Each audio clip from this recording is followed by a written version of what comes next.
Customary System Conversions, Part 1. When converting between measurements in the customary system, we can use proportions. Yay! So let's practice. Here we need to convert 252 inches to feet. And on this left-hand side right here, this is where we're going to map out our plan. This is going to be a really important and crucial space. So the first thing I want to do is set up a ratio showing me I'm going from this unit to this unit. We're going from inches to feet. Easy enough, right? The next thing I'm going to do is I'm going to set up a ratio that tells me how many inches there are in 1 foot. 12 inches per 1 foot.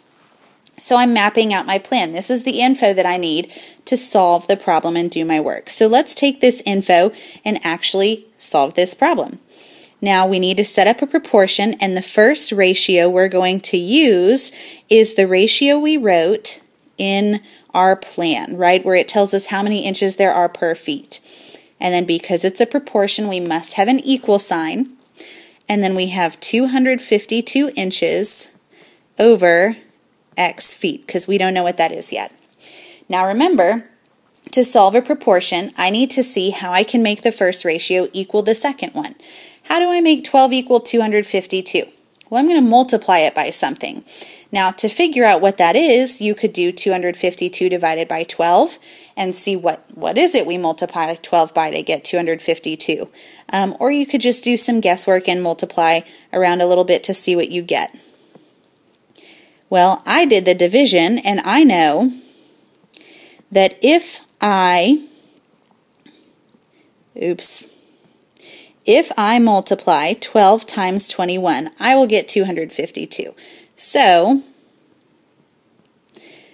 I'm going to go ahead and do that. And then whatever I do to the numerator has to be done to the denominator. So we do 1 times 21, and 1 times 21 will equal x. 1 times 21 is 21.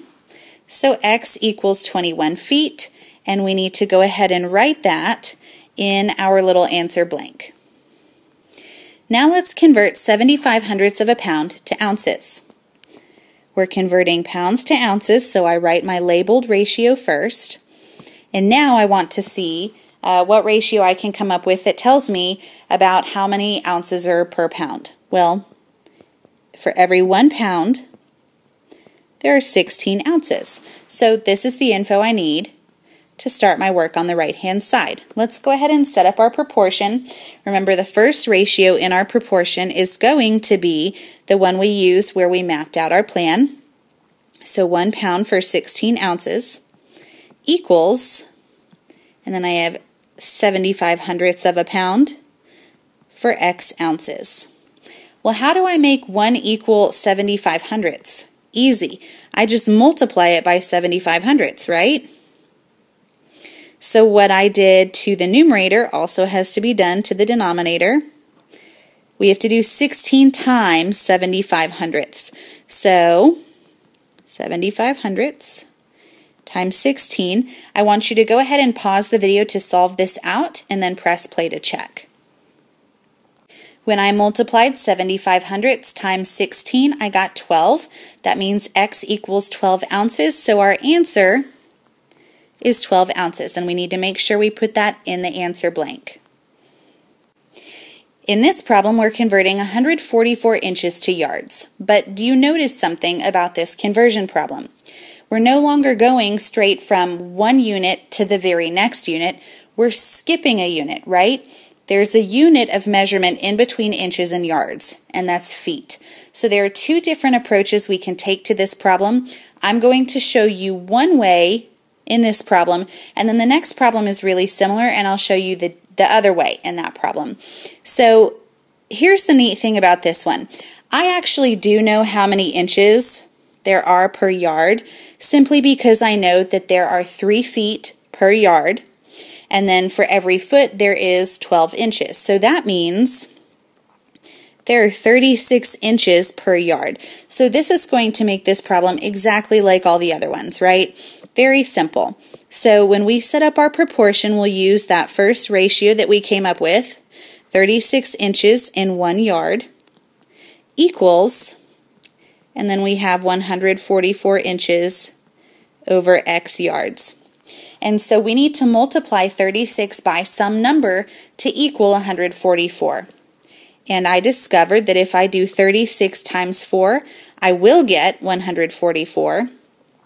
Whatever I do to the numerator has to be done to the denominator. So I have 1 yard times 4, and that will give me 4. So X equals 4 yards. So that means our answer here is 4 yards. This next problem is really similar to the last one in that we are converting and we're skipping a unit of measurement. So instead of measuring or converting from quarts to pints or from pints to cups, we have to go from quarts all the way to cups. So there's actually, it's a pretty easy way to do this. We're just going to convert from one thing to the next thing and then move on up. So let me explain what I mean by that, because that sounded kind of weird. First thing I want to do, honestly, to make this easier on myself, is I want to change this mixed number into a decimal. Well, 1.5 is equivalent to 1.5, or 1 5/10.